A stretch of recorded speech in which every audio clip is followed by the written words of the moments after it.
Good morning, welcome back to Sonika's mini vlog. ಕೆಲವೊಂದು ವೀಡಿಯೋಗೆ family help ಬೇಕಿತ್ತು ಅಂತಂದ್ಬಿಟ್ಟು ಚಂದ್ರಬಣ್ಣಕ್ಕೆ ಬಂದಿದೆ.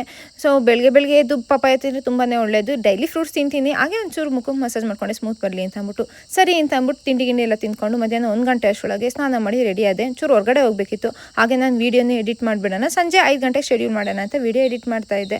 ಹೊರಗಡೆ ಸ್ವಲ್ಪ ಹಾಸ್ಪಿಟಲ್ ತೋರಿಸ್ಬೇಕಿತ್ತು ಅವರು. ಅದಾದಮೇಲೆ ನನಗೊಂದು ಸ್ವಲ್ಪ ಕೆಲಸ ಇತ್ತು. ಸರಿ ಅಂದ್ಬಿಟ್ಟು ಎಲ್ಲರೂ ಜೊತೆಗೆ ಹೊರಟ್ವಿ.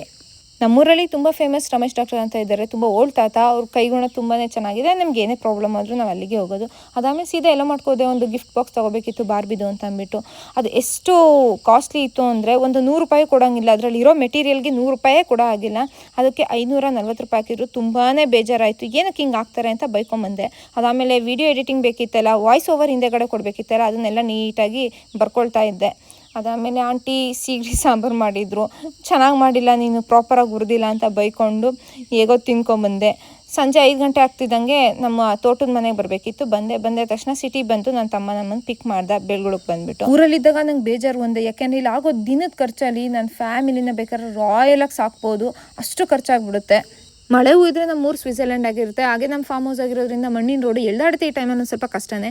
ಏನಿಲ್ಲ, ಮನೆಗೆ ಹೋಗ್ತಿದ್ದಂಗೆ ಮೆಮೊರೀಸ್ ಆಗಿರ್ಬೋದು, ವೀಡಿಯೋ ಮಿನಿ ವ್ಲಾಗು ಮತ್ತು ಪ್ರಮೋಷನ್ ವೀಡಿಯೋಸ್ ಅಂತೆ, ಅದಾದಮೇಲೆ ರೀಲ್ ವೀಡಿಯೋ ಅಂತ ಅಂದ್ಬಿಟ್ಟು ಸಿಕ್ಕಾಪಟ್ಟೆ ಎಡಿಟಿಂಗ್ ಇರುತ್ತೆ. ಅದೆಲ್ಲ ನೈಟೆಲ್ಲ ಪೂರ್ತಿ ಎಡಿಟಿಂಗ್ ಮಾಡಿಕೊಂಡು ಅಮ್ಮ ಮೊಟ್ಟೆ ಸಾಂಬಾರು ಮಾಡಿದ್ದು ಚೆನ್ನಾಗಿ ತಿನ್ಕೊಬಿಟ್ಟು ಮಲ್ಕೊಬಿಟ್ಟೆ. ಸೊ ನೆಕ್ಸ್ಟ್ ವೀಡಿಯೋದಲ್ಲಿ ಸಿಗ್ತೀನಿ. ಎಲ್ಲಿಗೂ ಟೇಕ್ ಕೇರ್, ಬಾಯ್.